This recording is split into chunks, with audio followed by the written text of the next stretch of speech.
Previously on Champion's Call, you woke up in Alder Outpost. Now, Moor, you would remember this was the place that you were kind of stationed in when you joined the Verdant Knights, when you acquired the rank of Squire. You were set to patrol the Slough by Protector Clayton Beck, who is your human water genasi boss, as it were. You weren't 100% sure if it was his patrol you were taking over or your own. While you're starting your patrol, you met Chet Willow, who was a local grung farmer who kind of welcomed you into the town when you first came over to the Slough. Was just a kind of a little farming area of Dreg's Hollow. He had mentioned that someone was messing around in his cranberry bog. You weren't too sure about that, and you also were invited over for some food after the end of your patrol. But as you began your patrol, you caught sight of something. You moved through the bog and thick brush, and you found a camp along the Main. Now, the Main is the main source of water that feeds into the rest of the swamp here in the Gloomside. You met two suspicious individuals, a Knoll male, Elf Earth Genasi female. You didn't get their names. You didn't have enough time because you were accused of wanting what they have. Now, you tried to surveil what was happening from the brush, but unfortunately the rolls were not on our side and you were caught. The Elf Earth Genasi was unfortunate enough to perish in battle, and the Knoll gave up. But just as you were apprehending the Knoll, a massive beast burst out of the water and snatched the corpse of the Genasi and darted into the brush. As we last left off, the water has now gone back down to a still motion. You are your lonely folk form, which is, if you remember, a kind of Sasquatch-like big hulking frame, is dripping wet from the water that was just splashed up from the Main. The Knoll that you have with his arms tied behind his back is dripping wet and also shaking in fear. I'm going to ask, what are we doing first? So if you want to be included in our decision here, I want you to type in what into the chat, and let's see what happens. The Knoll's kind of looking around. Just, what are you thinking now? You okay there? Cookie Mon Steve. The Steve's running the show now. Cookie Mon Steve, what are we doing right now? Did we get a good look at the beast, or was it too fast? I would say that's up to a roll. Well, the beast darted past you, Steve, but if you would like, you could roll a... Since it just happened, roll investigation, if you like. Roll d20. So, Steve, from your roll, you see that the creature that splashed out of the water, you didn't get too many details. With your investigation, by the way, you have a -1, so it was a 17. You can find that if you do character, !character. You can find that in the chat. So what you saw, what Moor saw, was that you were able to tell that the tracks on the ground and the animal that burst from the ground was huge. If we're going to kind of put it in D&D terms, the size was huge. You also can see, as you're watching the path of destruction, where the tent kind of got thrown to the side, the campfire's all busted up, all the bedrolls are taken up everywhere.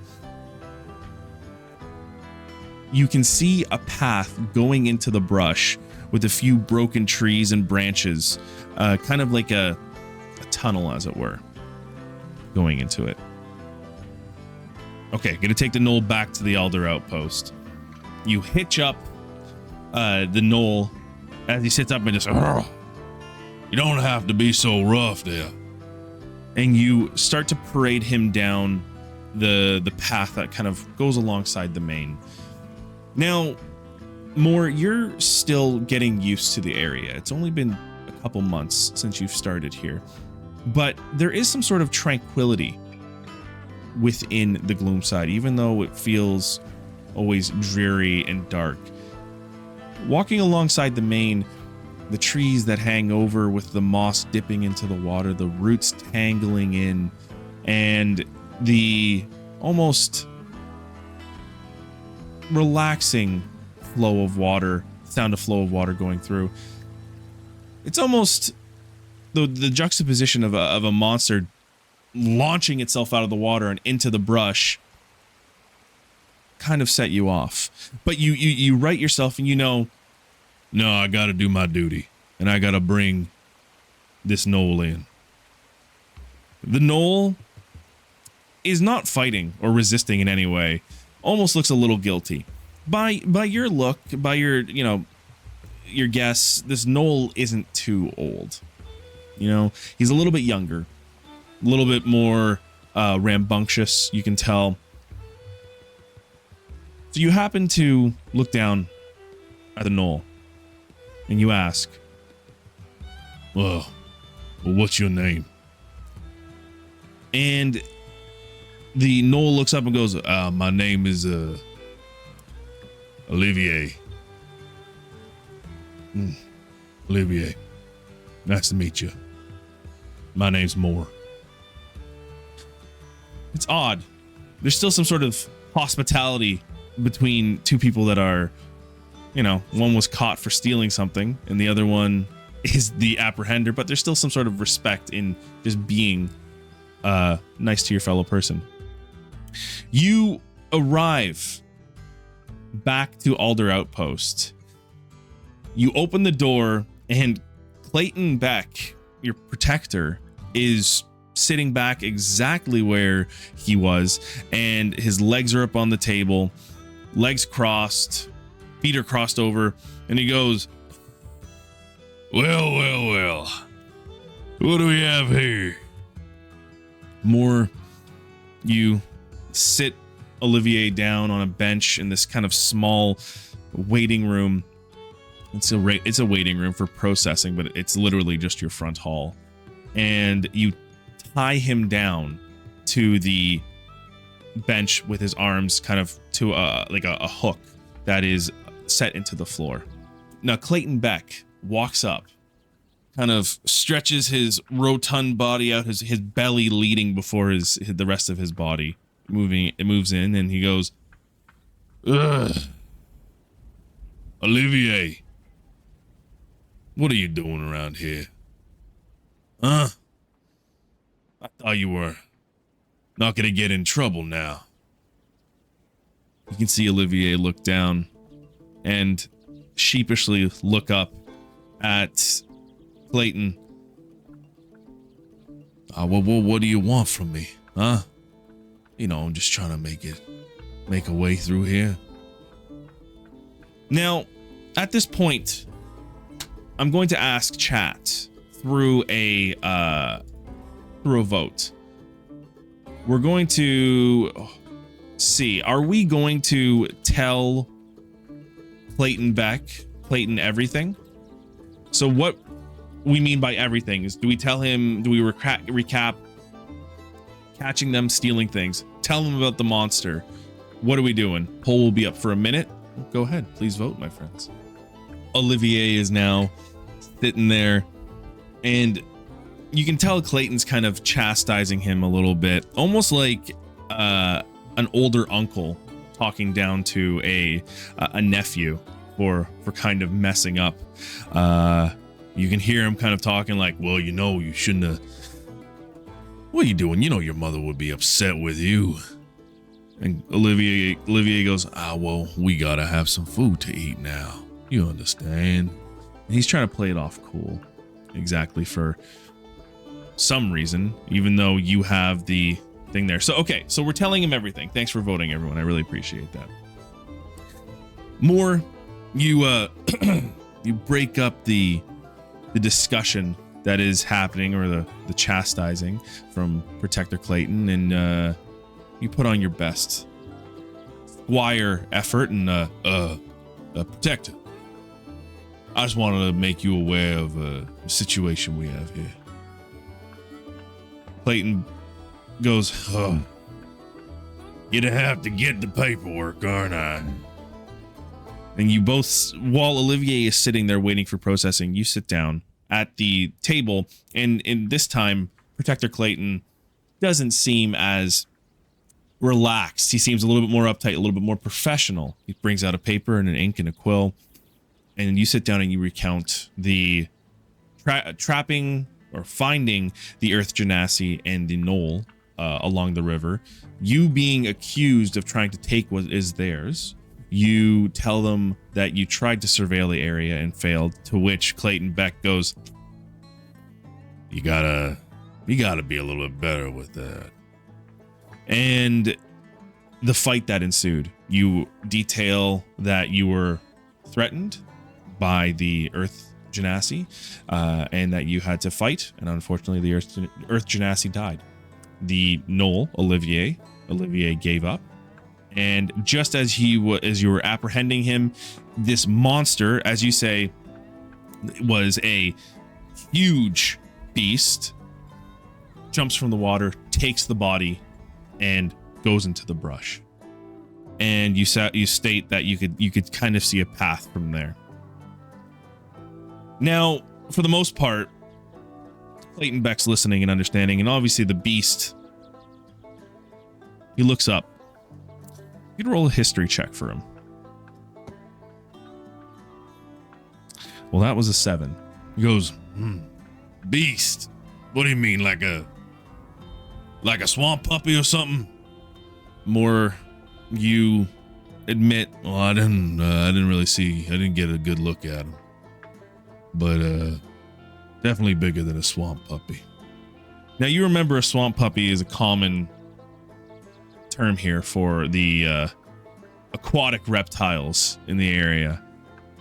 But what you do know is that Protector Clayton is now looking through the contents that was stolen in the bag that you have returned from the site. Now, Protector Clayton looks by and asks you, do you know who this is from? Do you know who this belongs to? Moor, you pipe up and you say, well, I didn't really see much, but I did see that I did hear from Olivier that they got it from someone in the slough. All right. Olivier, come on up over here. Moor, you go and bring Olivier and you sit him down. And Clayton, you haven't seen Clayton like this before. This is your first time bringing in someone who has done something wrong. And he looks up at you and looks down at Olivier and goes, is everything Squire Moore saying is true?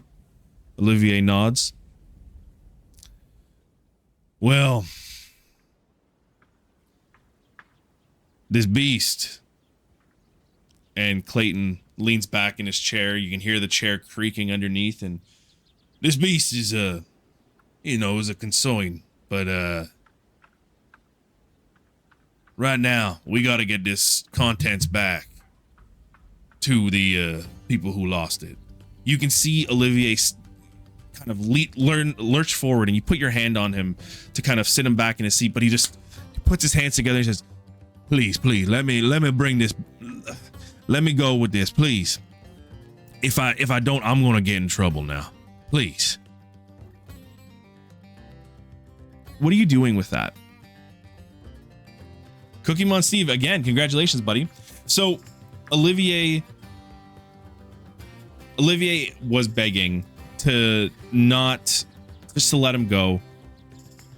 And now he's kind of sitting on with his hands up. Please, please, please. I just need to get out of here. Strewn across the table, a bunch of valuables, gold, watches, pocket watches, little crystals, little like even like kind of like silverware and everything. Moor, you look up and you go, well, who's going to be angry with you? And Olivier looks up and says, please, you got to let me go. If I don't get out of here anytime soon, and I don't bring back something, at least Silas is going to be incredibly angry with me. Cookie Mon Steve, roll a D20 history check, please. Natural 1. Wow. Insane Cookie Mon Steve. Okay, so you ask, who is Silas? Silas, you try to recall it, you don't recall anything, but you have asked in the beginning, and even Protector Clayton Beck looks at you and goes, sometimes I can't help with you newbies. You know, you don't remember exactly everything. Silas Dumont is the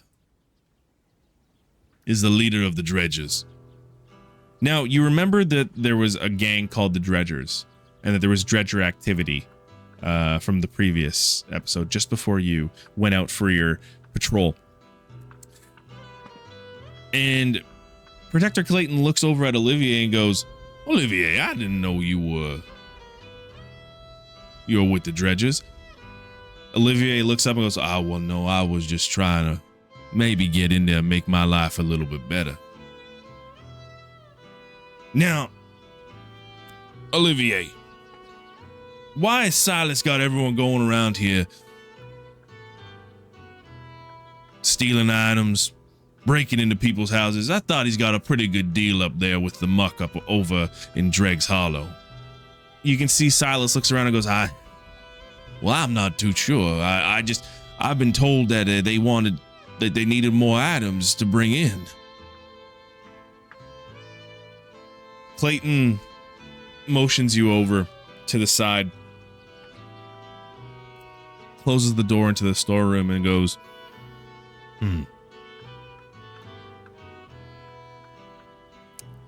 I do believe that boy is telling the truth out there. He's young. He's a young little gnoll. Doesn't know what's going on. But what we could possibly do is I'll hold him. But could you do me a favor and figure out where these stolen items go, where they belong to? You think you could do that for me? You nod your head and you take the stolen items. And you, as you exit the room, you walk past Silas and says, just, hey, please. Moor, I don't know you. You're new here. Just cut the ropes. Just let me go. And he holds up the ropes that he's being tied to in the room. So I'm going to put a poll in chat. Are we cutting the rope? Yes or no? He's holding up the rope, looking at you expectantly, almost begging. No. I'll allow it. Roll a d20. 19. With an insight that's, well, it's just a straight 19. You have a +0. Olivier's looking up at you, and you can tell that he's just desperate. He knows that if he doesn't come back with anything, or doesn't come back at all, they're going to be looking for him. That's what you kind of glean from this. Are you going to cut the rope, or are you not? Can we use him as an informant? Oh. So chat. Wow, we're 50-50 on this one. McClover brings up a good point. Do we want to use him as an informant for the Dredgers? Yes or no? Just put it in the chat. Do we want to use him for an informant on this? You want to save them from the gang life? Tell him he owes us one. Okay. All right. So you, McClover, we lean over, and with your double-bladed scimitar, you cut it. But as he's about to leave, you grab him and you say, when I come knocking for you, You better provide me with some information. And then you toss him just like a little piece of what was stolen, like a little golden fork, and he runs out. Now, as the door slams open, and you can see Olivier running straight down the road to where would be Dreg's Hollow. The door behind you slams open, and you can see Protector Clayton walk in, and it's like, what the hell happened here? You run out, and you kind of come up with a lie for Clayton, and you tell him, I'm going to roll a persuasion. A persuasion is +5. That's a 16 with the persuasion. You tell him, oh, well, he just got up and he had already chewed through his binds by the time I got through, and he ran out with just one piece. I was able to save everything else here. Let's see if Clayton Beck takes interest into it. So he has to either beat a 16 or be below a 16. And he got a 12. He goes, that kid, he's gonna be trouble. Anyways, go find out who this belongs to and bring it back to them. So now you step out into the outside the Alder outpost, and you make your way towards the Slough, which is this little farm family. How are we deciding? How are we figuring out who owns these items? I'm gonna put stolen into chat. If someone would like to figure out how. You're walking along the path towards the Slough, and you're making your attempts at trying to figure out who these stolen items belong to bring them back. Steve, you're the winner. Congratulations. Thank you for putting in something. How are we figuring out whose items belong to who? I think we go past the camp and look for the first place afterwards. You want to... Oh, so you want to go look from the camp to see where they came from, or you want to look at the beast? Sorry, you wanted to track the beast, or you wanted to track where they came from through the camp? Where they came from. Okay. So you, instead of cutting through the to like the normal area of the Slough, you go back towards the camp. Along the banks of the Main, it's pretty quiet now. The beast that emerged from the water has not returned. There's a grung sitting with like a little straw hat perched at the edge of the river with a fishing pole, and they look on there. You look around the area. You investigated the camp already. You have a bag of goods in your hand, of stolen goods that you're being tasked to return. Grung are frog people, correct? They're little, like 2 to 3 feet tall grung folk. Look like tree frogs almost. Do we know where these people are? You don't know where these people are of the stolen goods. You know one of the bandits, Olivier, broke free. You actually broke him free and let him go. The other bandit that you fought is dead. And there's a little grung sitting at the edge of the bank by the camp where you're hoping to find some information. So, do any of the stolen items look distinct or like a family or a crest or something on it? So Seth, I won't put down the stolen items because this is only like our personal inventory. This is like kind of quest inventory. I'll put that in for the next run. Type in chat stolen to make the decision. You're trustworthy, Khan? I'm sure you are. I don't know. What would you do with them though, Khan? That's the question. You would, but then that's just repurposing, isn't it? Rehoming? At least you're an honest thief, and that's what we love. The grung is just kind of laying back in like a little bit of a log, and just like fishing off to the side. Flies are buzzing around, and it's this grung looks just happy with their lives. Congratulations, Zingor. You are the person who's going to make the decision for us. Stolen goods in hand. Grung near you, and where do we go from here? I want to walk up to him and say, Any fish today? Moor, your large frame in comparison to the grung that's sitting at the edge of the river. This grung is the epitome of relaxed. Laying back, leg up, one leg over the knee, with the fishing pole resting up against their calf. And they look up. They kind of just give you a little side eye and don't pay you any mind. And you look up and, any fish today? The grung leans back. Nope. What are you asking for? Chat, help out Zingor. What are we wanting from him?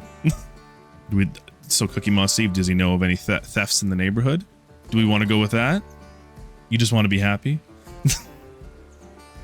Look, I got some of this stuff and I was looking to return it. Have you heard of items being stolen around here? You just look in and, well, hi, you know, I'm looking to return some of these stolen items here. Do you mind if do you know if anything got stolen around here before? Zingor, can you roll a persuasion? Roll 1d20, please. So you got a 15. Thankfully, that kind of saves you there. The grung looks up, realizes you're wearing kind of the armor of a verdant knight, and goes, "Oh well, sorry, I didn't realize I was dealing with a verdant knight. Oh, stolen goods. You know, I know that there was a family down in the slough on the edge that got something stolen from them. You might be able to get back to them that way. If you kind of just take that little path through there." And you see he points this little like walking path that's in between the mangroves that takes him back to the little farmland that's there. We're gonna head back into the slough as it is now. Okay. You look at the grung, you say, "Have a nice day." Well, that's his voice. "Have a nice day, sir. We'll see you. And hope the fish bite." The grung looks up and says, "They never do." And he kind of leans back into the fishing. Just another zzz, you see the line goes into the water. Boom. Returning to the slough at this time of day, you notice many of the farmers have put a pause on most of their work and have stopped for their lunches. The midday sun hangs high in the air and the humidity almost oppressively bears down on you. Passing by the houses along the main road, you see a grung family sitting down for dinner, for lunch at a picnic table. A knoll farmer across the street is feeding an oxen-like creature as they gingerly pat its back, and children run along the road playing games as their midday break. Many individuals are out mingling and talking with each other. You continue to walk down. You see a few folks in there. A guy stops you. I love when people mingle too. You see a knoll come up and go, "Hey, good morning, good afternoon, whatever time it is." You're big. Ain't you one of them verdant knights? Lovely to see you. Lovely to see you. Lovely to meet you. My name's Tarley. Hangs out, stretches out his hand. Goes, "I'm Odd Tarley. I'm the merchant down in the old shop there." This picture is Moor's Arthur Morgan. Pretty much. Okay. We're at the slough, which is this little farmland. Cranberry bogs, watercress patches, and a few other fruits and vegetables, and some animals here and there are being tended in this kind of swamp-like area. I would love for you all. Let me just clear this first. I'd love for you all to decide what we're doing next. There's Tarley, who is standing in front of you and wants to know what's going on. Well, okay, let's ask here. Let's chat. Would you prefer to do a giveaway to decide how the conversation is going, or do we want to just type in chat for people to make decisions on how the conversation is going? People can respond in chat. It'd be a little bit quicker. Tarly's come up to you, outstretched his hand, realizes you're one of the new individuals for the Verdant Knights here in the swampland, and looks at you and goes, "Oh, what you got in the bag there?" You can kind of feel like the heat of the armor pressing down on you. So you're almost like baking in there. Your heavy brown matted fur underneath the armor is just slick with sweat. "Something that ain't yours, mister." Wow. I like it. Okay, Zingor. Stolen items that I'm returning. Okay, I like that too. Can I make an insight check to feel the tone he used? Go ahead, Rain on an. Okay, with an insight check. Rain on an. That's a +0. So you got just a straight up 13. You can see that Odd Tarly he lives up to his name. He's a very weird looking gnoll. He looks up and goes, I'm just curious what's in that bag you got there." And you can tell from the way he's asking, he's almost looking like he's trying to buy stuff off you to sell in his shop. He's the local merchant.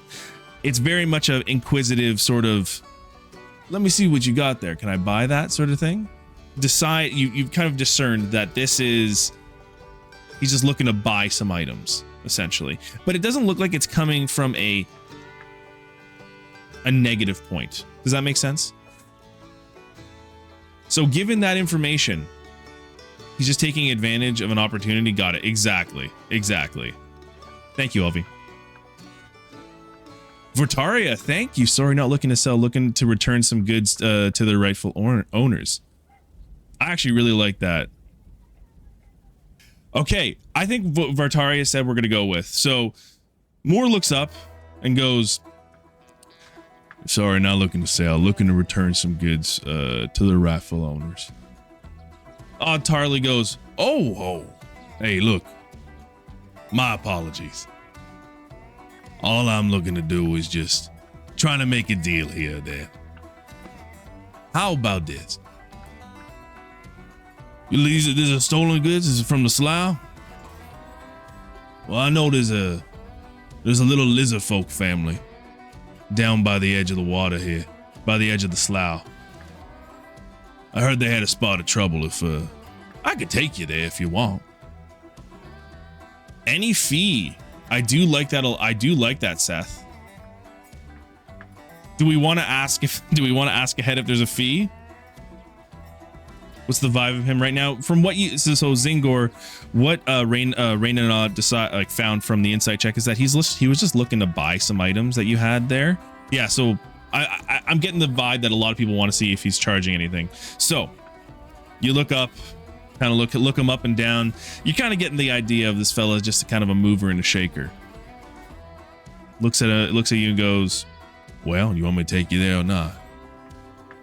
And you look up and go, "Well, how much you charging?" And Odd Tarly smiles, and you can see like his gnoll smile, like this kind of yellow stained teeth from like years of smoking a pipe, and he goes,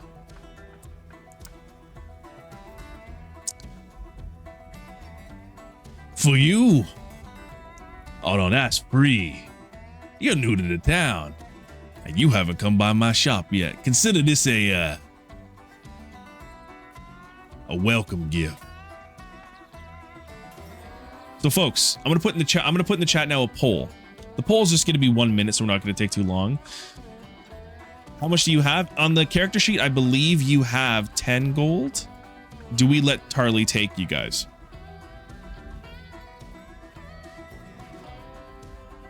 He's offering it free, but the way he's been insinuating this, you can kind of tell that He might be expecting you to stop by the shop one day. Looks like we're gonna be going. Moore looks up and goes, well,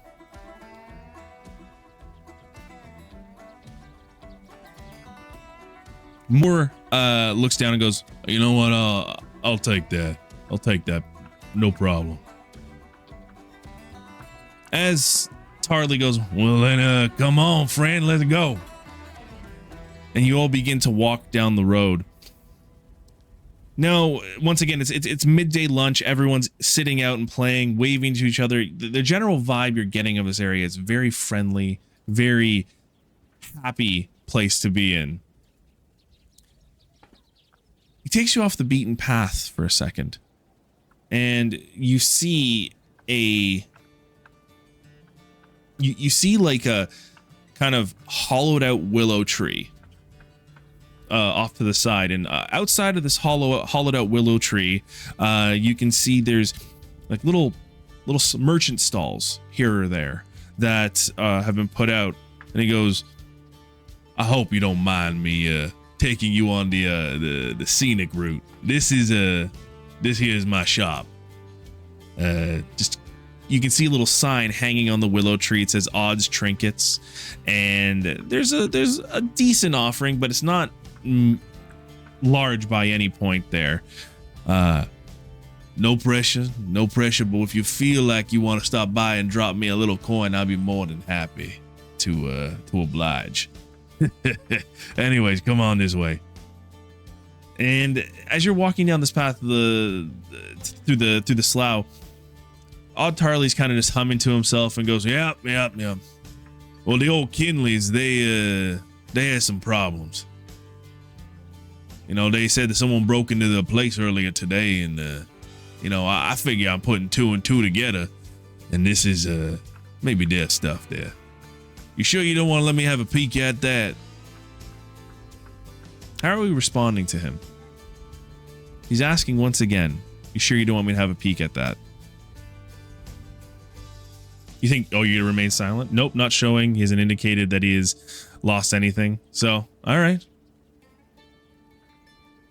I like that. So I'm going to combine both what Cookie Mon Steve said and Zingor, and I'll put it together. You know, you just kind of remain silent. You'll hold the bag together. You are walking along the path. It's mostly silent after that interaction. You make your way just to the edge of the slough, where you can see kind of the thick mangrove forests and bush kind of surrounding around the farmland. You see a small family, not maybe at the tallest they're 3 foot high. They're all kind of brownish orange scales, and from what you can see, they kind of look and resemble like geckos in a way. You walk up and you hear Odd Tarly go, "Hey, I think I got people for you." And you can see the larger of the lizard folk stand up. You go, "Tarly, is that you?" "Yeah, that's me. Come here." And you can see this 3 foot tall lizard folk with kind of like a crested, like a bearded dragon beard almost, and this kind of crested gecko eyes and these large yellow eyes, kind of walks up towards you. The rest of his family is all kind of sitting out underneath the tree eating their food. "Well, hi sir. Name's Ezra Kinley. Nice to meet you." You can tell he looks a little nervous. And you, being a member of the Verdant Knights, you look at him and say, "Squire Moore of the Verdant Knights. How are you today, sir?" "Oh, I'm just fine. Thank you. We had a spot of trouble. Are you here to investigate what happened?" "Well, did something else happen? I believe I have some items that are yours. I heard about your trouble. It came with some items that might be yours." "Sure, why don't we get to that before we talk about stuff?" Okay. You stand up and goes, "Yeah, we're going to get to the investigation, sir. No problem. I do believe we have some stolen items. Could you confirm if they are yours or not? Ezra looks kind of excited and goes, Aiden, come over here, please. And you can see Ezra what like waving over a female looking lizard folk, and they excitedly both come over. You can see their children. There's two children sitting and playing by the tree, and she says, well, just stay right there, you'll be fine. Okay. Hello, Squire, nice to meet you. Can I help you out with anything? And you upend a bag. You take the bag over. It's like a burlap sack that you took from Olivier. Thank you for the drink, by the way. You open the bag up and you can see a various number of trinkets and whatnot here. And there's kind of copper plates. There's a bunch of other items in here. And you can see Ezra, you have to bring it down very low because Ezra is also 3 foot tall and you're 7'5". So he goes, you say, do these items look familiar to you? And the first thing he pulls out is like a small copper plate that's like, it's ornamental, it's stamped, and you can see just from the quick like looking up and kind of turning it around, it's a detail of a lizard folk, almost like establishing a farm, tilling the fields. And he looks up and goes, this belongs to my pappy. This is my pappy's. And you see Eden look in the back. Oh my gods. Oh, it bless the Bubba. We found it. And you can see him start pulling out all these items, these heirloom trinkets, these like kind of expensive forks. And they say, this is ours. We thank you so much. How could we repay? Eden, go inside. Get him one of the bog juices.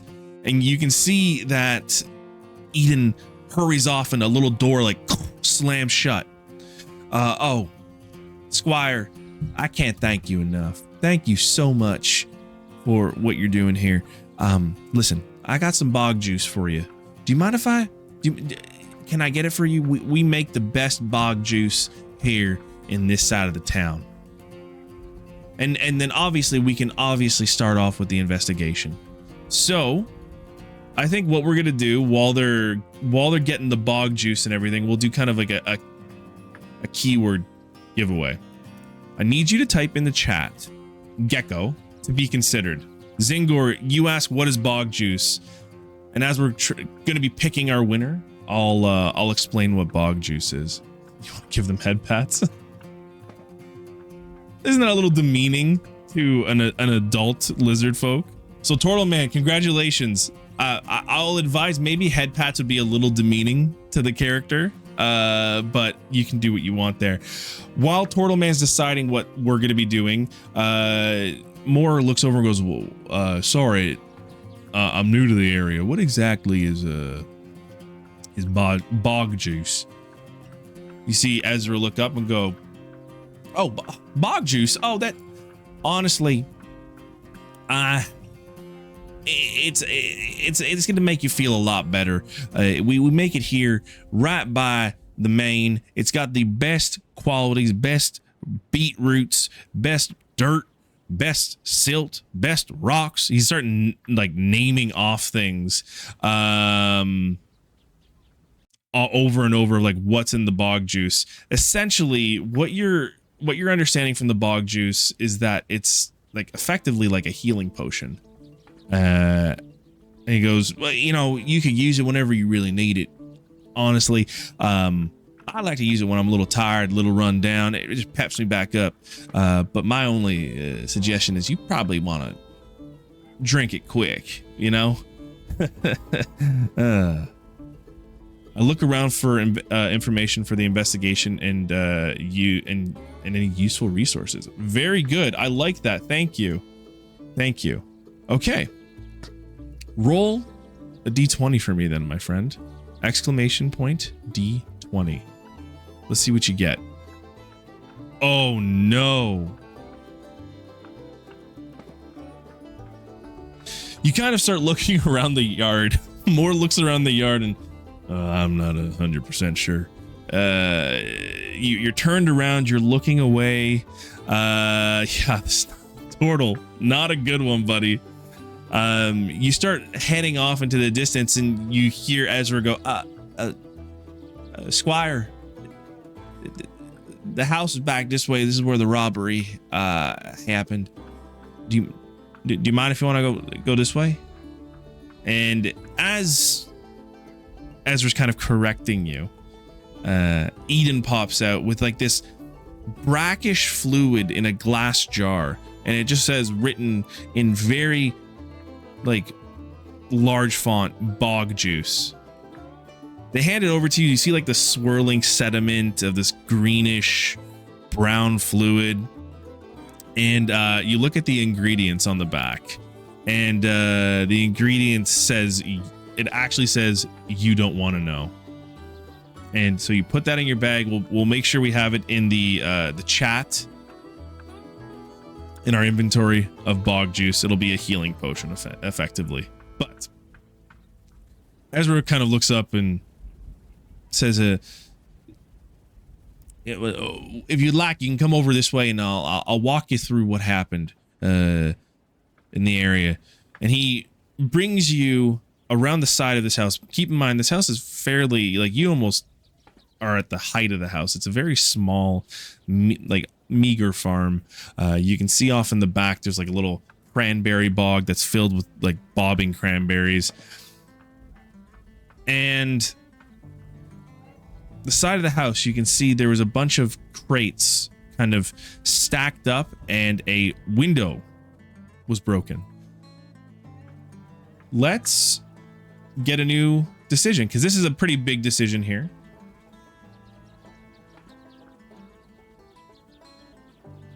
We're going to put detective in the chat if you want to be considered for this next bit here. You can see the glass is shattered. There's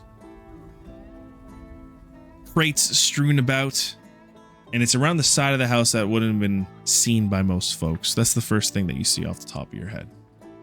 Zingor, what are you doing, friend? We tried a first investigation through Turtle. Didn't go great. You want to investigate the window? Okay, roll a d20 for me, please, friend. Investigation, you have a -1, but with a 17, you begin looking about the area more. You can see that the glass was broken inside. You can see the way the glass broke, it went inside the house, which means nothing was coming out from the outside. You can see tracks. You can break apart 2 individual tracks.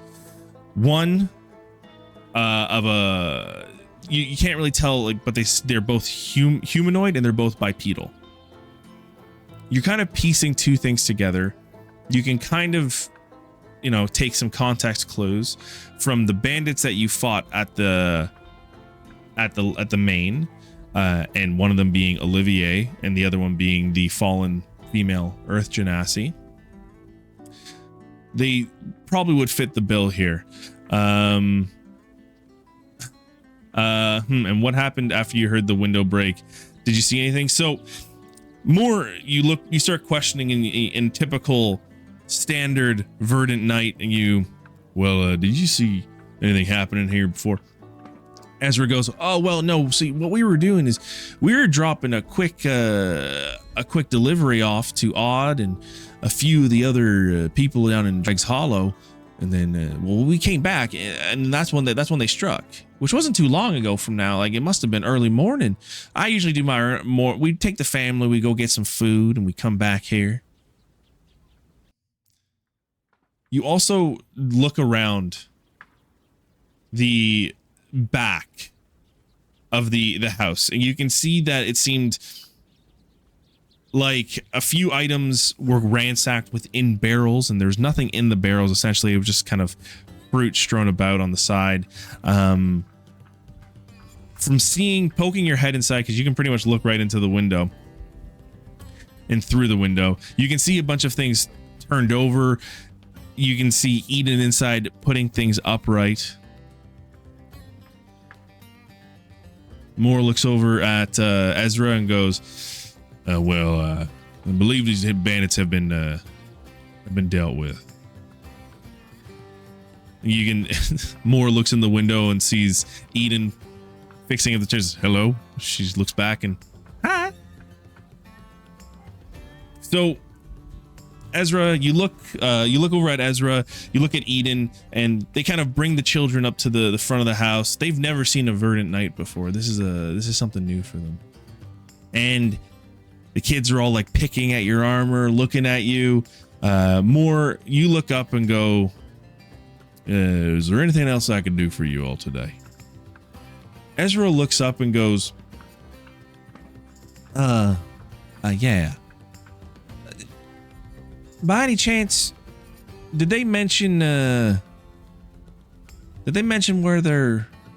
struck the house? Do we know who it is? Ezra's asking, do you know who struck the house? Do we have any names? You can see he's kind of wringing his hands together nervously. Lately, they've been people have been snooping around these places, and I don't feel exactly the safest. Well done, Zingor. Unfortunately, I don't think I can give out any of those names.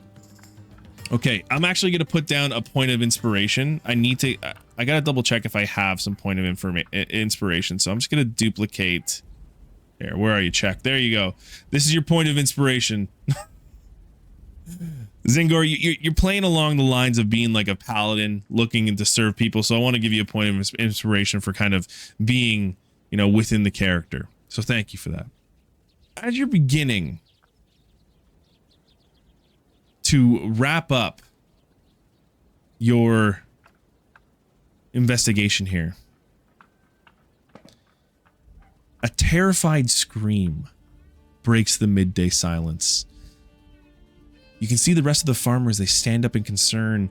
Others grab their family. You can see Eden grabbing her 2 children. Sounds like the scream of a humanoid. Then there's silence. And then a low bellow.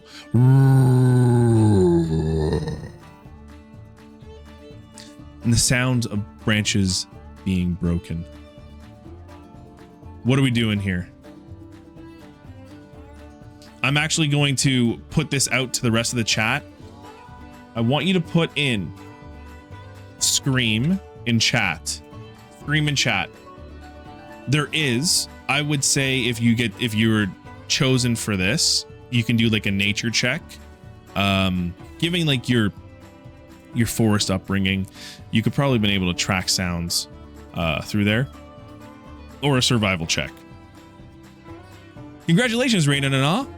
What are we doing? Okay, roll a d20. It'll be a survival check. Your survival's at +2. Okay, very nice. A 13. You immediately go into your training. More, you snap up, you listen, and the way you really do like 13, I guess, huh? The way the noise came is, you knew it came from the left. You're on the edge of the slough, which means there's not much on the other side other than just brush. But you can see everyone's kind of in a panic and starts to run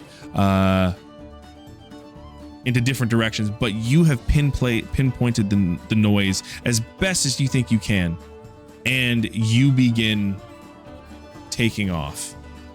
I'm gonna roll a d20 myself for Moore. I'm gonna give Moore an athletics check.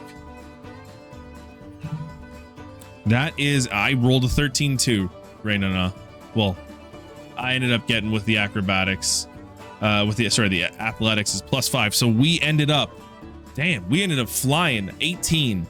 You begin to dart towards where you think the noise is. You're jumping through bog rushes, you're jumping through watercress, you're jumping through people's backyards and farms as you are in full sprint, just as as you keep running down the slough and hopping over fences. People are literally in a panic as to what's going on. So, Raynana and the rest of chat, you arrive. Oh, I like that too, Turtle Man.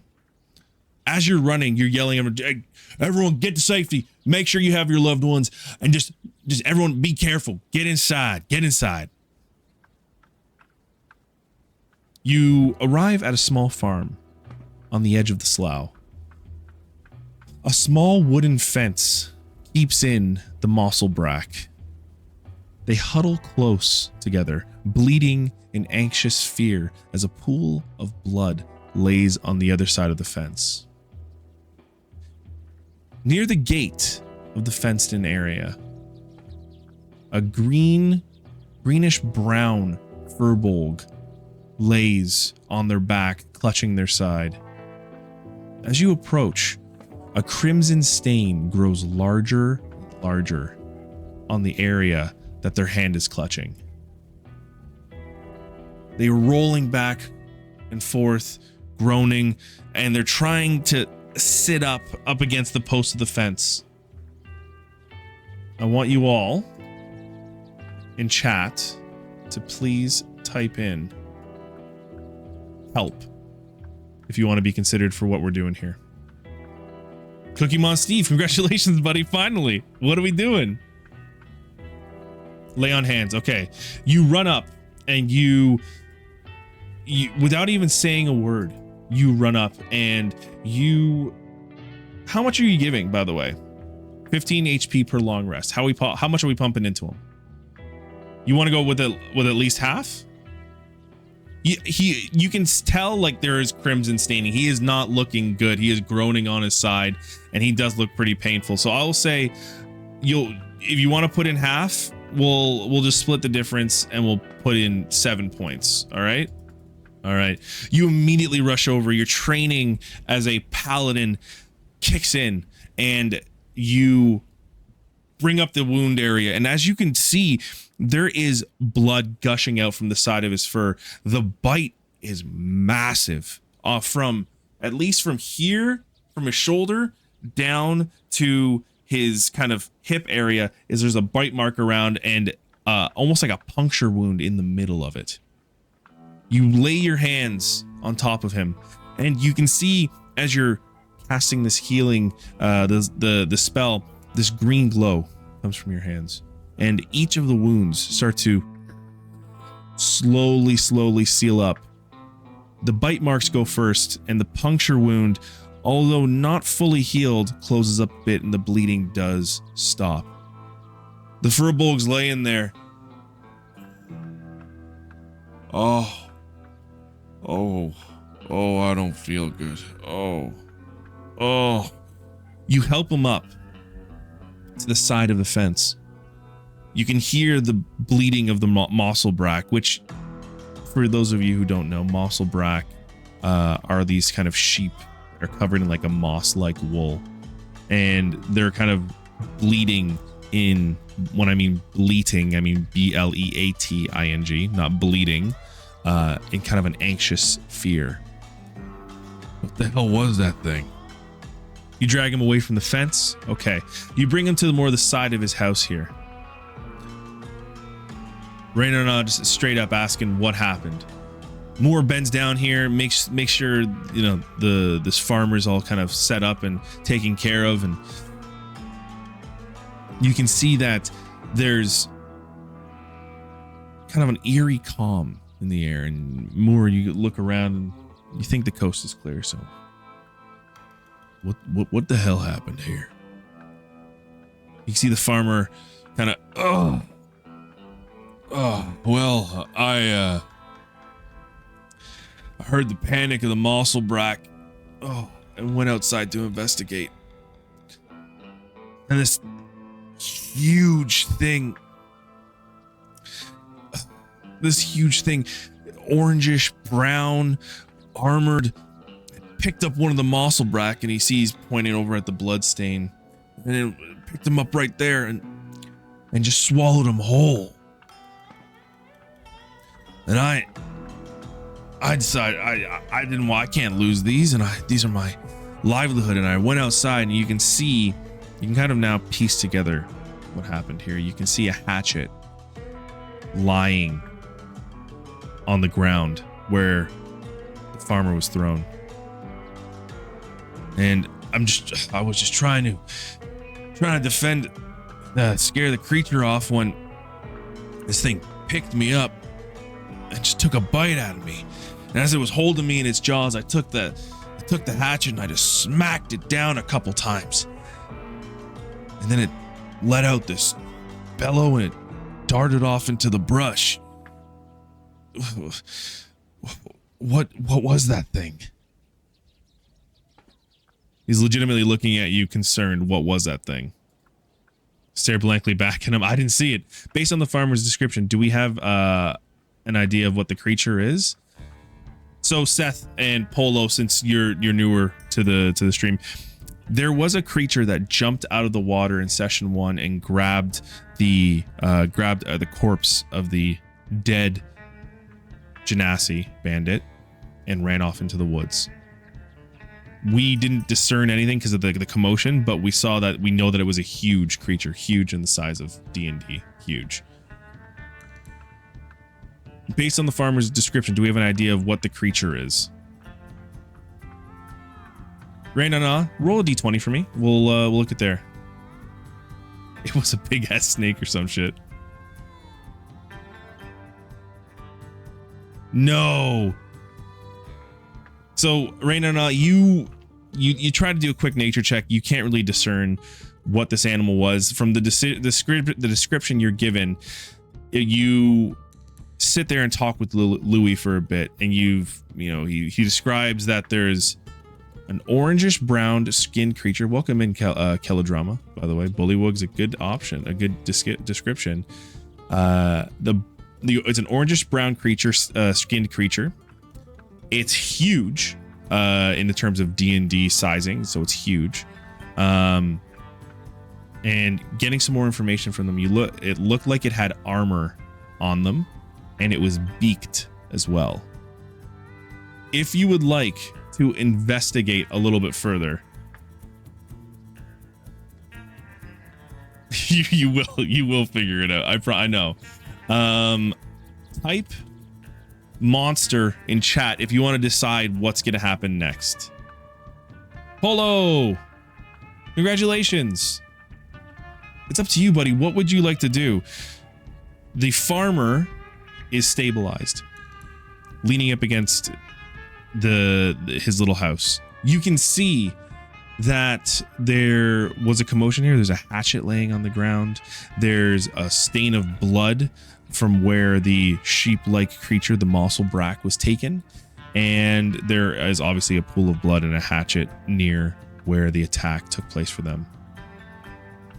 For the farmer.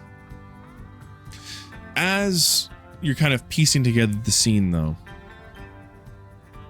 you can see that the folks that you told to stay inside are not exactly listening to you, as they are now beginning to kind of crowd around the farm and look around. You can hear a little bit of gossiping in the background, people getting a little bit closer, and there's almost like a group of Grung, Furbolg, Knoll, kind of all standing around. Look around to see if there's any tracks or anything that would show a sign of what direction the beast fled. Okay. Fledin, let's look at roll a d20, my friend. Exclamation mark d20. It's okay. It's okay, Polo. We have bad ones and we have good ones, okay? All right. As you're looking around, thankfully, it's not too bad. You can see where this huge creature pushed through the mangrove forest, the mangle of branches turned over and everything is not too far off. You can see almost like a decent sized hole in the side of this brush. Although, Polo, you get distracted. You can hear your protector, your boss, Protector Clayton Beck, pushing through the crowd. All right, folks, everyone, take it easy, all right? I need you all to step back. We are looking at this scene right now. All right? Clayton waddling his way over at you and goes, What the fuck is going on here, Moor? It's been a fucking day. How are we responding to Clayton Beck, your boss, essentially? I actually like that polo. You look around and kind of like in a sarcastic fashion, like, you seen anything like this shit before?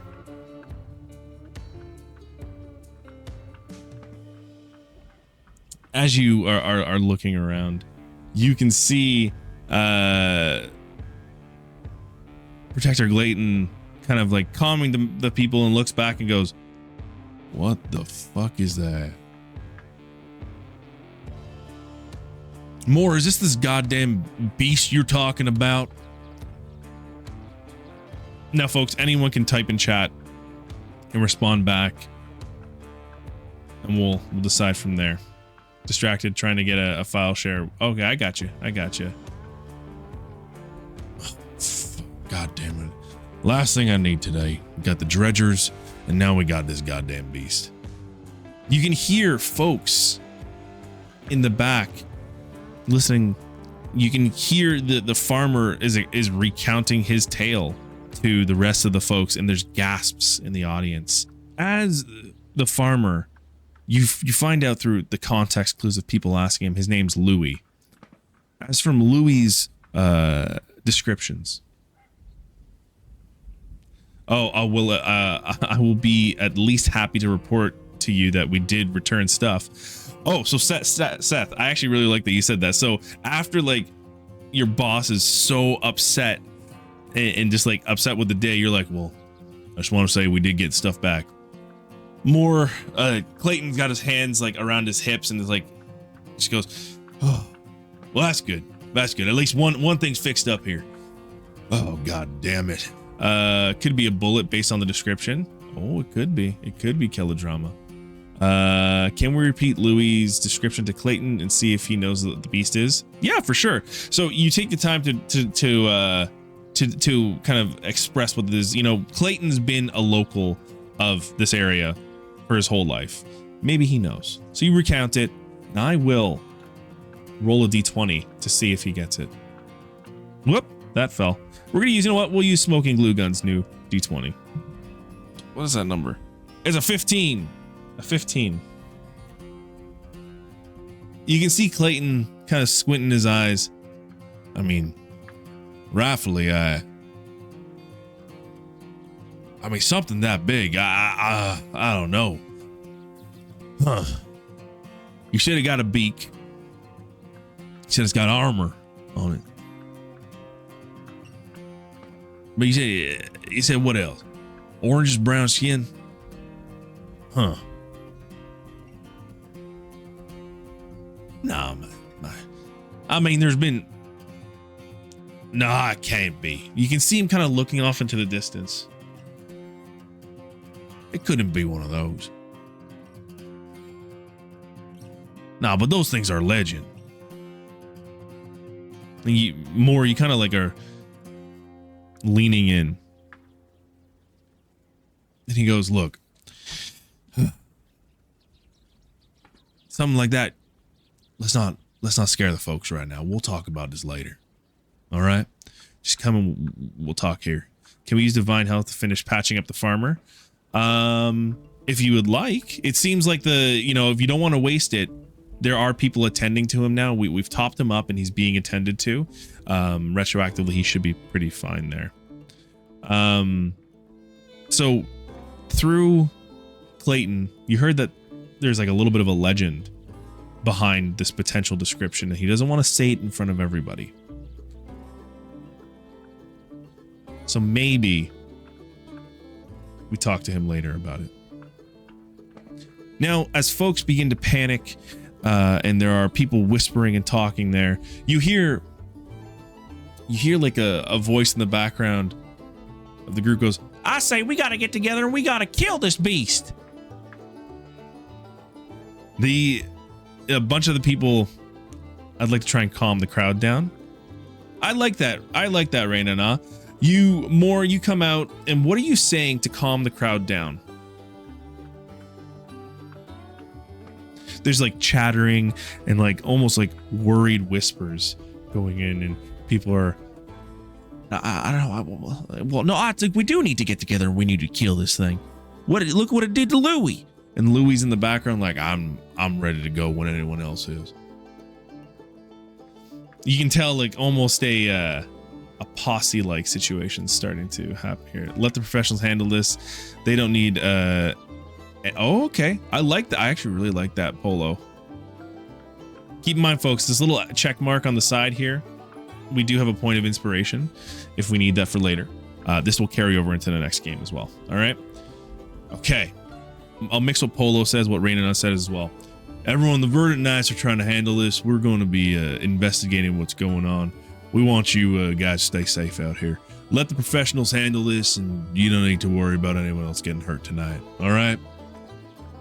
You can see people are relatively like, you can see they're shaking, and Clayton looks over at you and gives you like a little nod of approval. Then you hear a voice in the crowd. That's not what I think. And from behind, you can see a path beginning to open. You see an older turtle with like wisps of white whiskers on his chin, small eyes kept behind black round tinted frames, walking with a cane. He kind of wears a simple enough dress, a brown suit that's fashioned around his large tortoise shell, exposing the outside of the shell. It's kind of almost like an apron at the beginning and then pants below. He wears a fancy dress shirt underneath, a red bow tie, and kind of an ornate straw hat. Almost looks like a boater's hat, which is like a little round rim with a little short top. And he walks with a cane. You can tell that the shell is polished. Behind him, there's an assortment of gnolls, furbolgs, grung, elf and human earth and water genasi. And you do spot one person there that you know more, that you just brought in and released earlier today. Olivier, the gnoll. What are we doing here? You can see the turtle and his crew behind him are all kind of standing there confidently. The turtle starts looking out and says, well, I think, folks, we might not be able to put a lot of decisions into the Verdant Knights here. Don't you think? Maybe we need to take things into our own hands. Polo, you raise your hands, we understand your decisions, but without the proper tools, you'll be causing more harm than good in training. And then you can see the turtle adjust his frames. Well, that's a shame. Squire, ain't you new to these parts? What is it, 2 months? And you think you can take on one of whatever the hell that is? And me and my boys can't either. Huh. You can see the commoners in the background, the farmers in the background are looking and kind of agreeing about what we're going to be doing. I think maybe, just maybe, you give us a chance. Do we know who this turtle is? I'll do my best, but I've trained by the past, possibly lying. You wouldn't be lying, by the way. The Verdant Knights is a timeless faction of Paladin here in the domain of Venthana. This kind of region of creators and druidic spirits. You're kind of like a druidic paladin. These things, you've been trained by the best, for sure. So, Raina, D20 in the chat, please.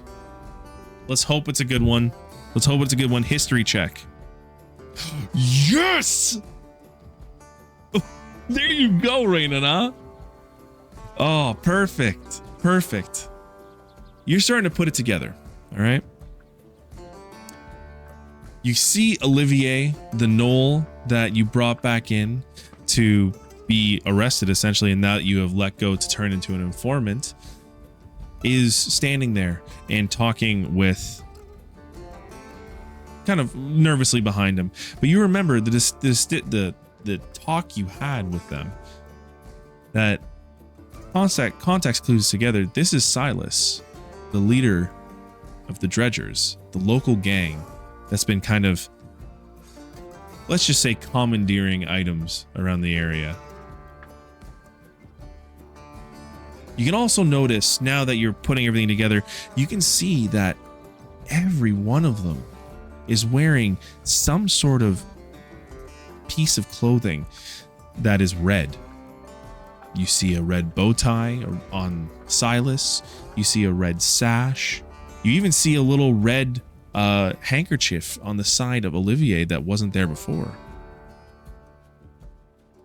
And you can see that Silas turns around and goes around and, well, I think me and my boys will be able to make a quick work of this, what is this beast here? I don't think y'all need to worry. We got your best interests in mind. You can see some people looking around. Some other folks are like shaking, nodding their heads like, yeah, he actually does have his best interest in mind. Now, Moor, Clayton Beck, your protector, leans in and goes, I don't trust that one. That there. That's Silas. And he's a shifty individual. The sun is getting hot and tensions are high. Now the angry posse, even the Furbolg Louis, who is now recovered, is taking his hatchet and wiping off this green like ichor off of the blade, and he stands beside the dredgers. And you can see Silas Dumont in the background, waving to people, saying, "Nah, don't worry, give it a good fighting chance." I'm gonna try and try persuasion, explain everything we know, trying to convince him he doesn't have a chance. Okay, you know what? Roll a d20. I don't think we need to do necessarily a full giveaway for this one. Go ahead, Polo. 15 with your persuasion is a +5, so that's like a dirty 20. Okay. You walk up to the gang of the dredgers. Silas turns around and you can see his little frame kind of shuffle over and look up at you with a smile. And listen, Mr. Silas Dumont. I know that the dredgers have been around a long time, but from my experience, they don't have anyone's best interest at heart except for their own. Interesting, Raynana. Interesting. I see you've been listening. Well, that was from first session. It's all good. Sorry, Silas Dumont. We got things going on here. We know that you don't have a chance up against this monster. He raises his hand up, puts it on the side of your forearm, and almost in like a dismissive, grandfatherly, "Oh, it's okay," Patty goes, "Hey, I'm sure we can handle our own. Ain't that right, boys?" You can hear like the snickering and laughing from behind him as the rest of the dredgers begin to kind of laugh, and you can see they're brandishing weapons, but not like fully ready to fight. Now Clayton tries to calm down the rest of the folks, but there is a fervor that has been brought up now. Folks are out for blood. they're saying, well, I don't care who it is, but someone needs to go out there and someone needs to take down this beast because I don't want me and mine getting hurt. You hear me? We need someone to take care of this thing right now. I don't care if it's you guys. I don't care if it's you guys. Both y'all go. Moor, you get pulled to the side by Clayton. The crowd is now chanting and screaming for someone to do something to get rid of the beast.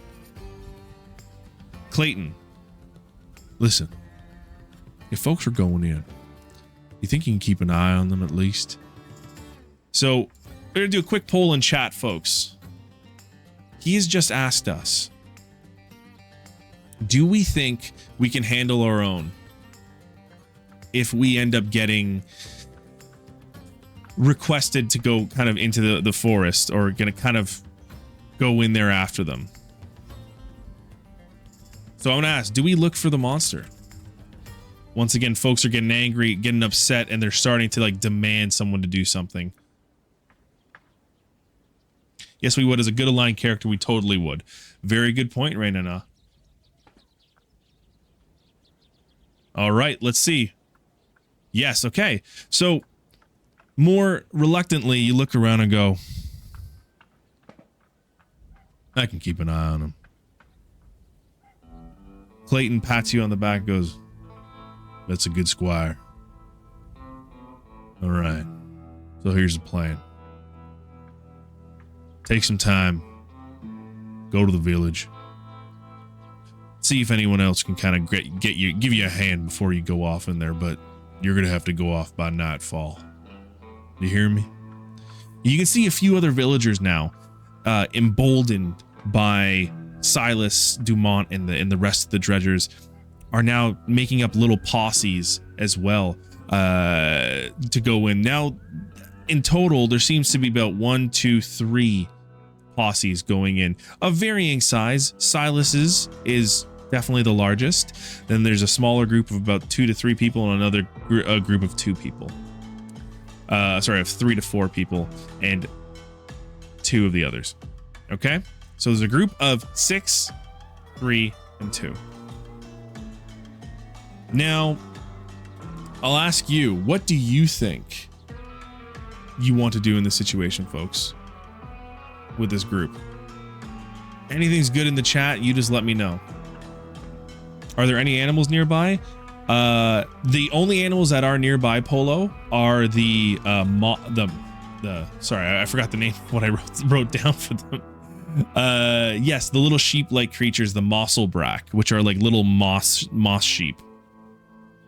And I would say there's birds probably around, flying through. It is the swamp. It's late day now, getting close to the evening. There are birds around. Yes, there are birds around. There's birds flying around. If you use speak with animals, can you use it to locate the creature? Well, I don't know. Let's just say, because we're getting close to time here, so what we'll do is you could use one with nature, absolutely. You also have speak with animals through, I believe, one of your spells. Yes, you do have speak with animals, but you also have one with nature. So Polo, the character sheet, since we're like this Bigfoot type character, we have one with nature, which essentially allows us to kind of speak to the animals, but they won't speak back, but they'll understand what we're saying. So let me get that up on the features trait species.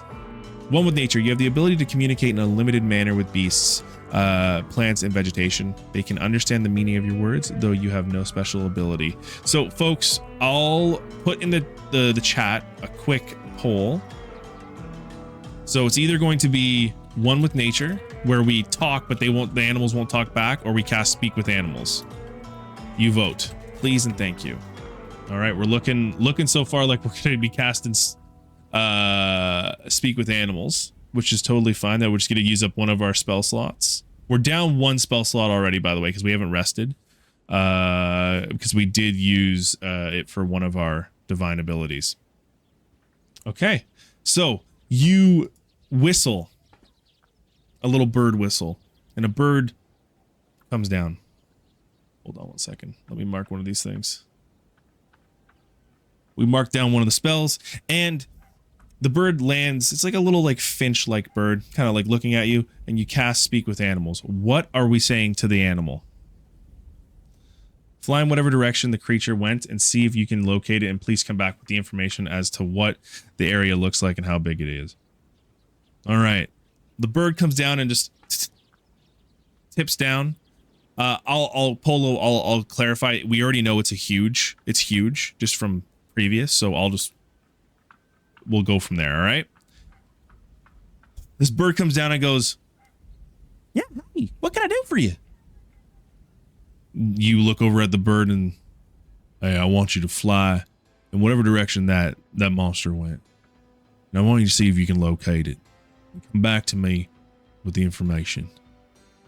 All right, I want to see what the area looks like, what it looks like, and what we're dealing with. You understand?" You see the thing hop up and down, just yeah, no problem. And just flies away. So, with that, I think we're going to probably call it for today.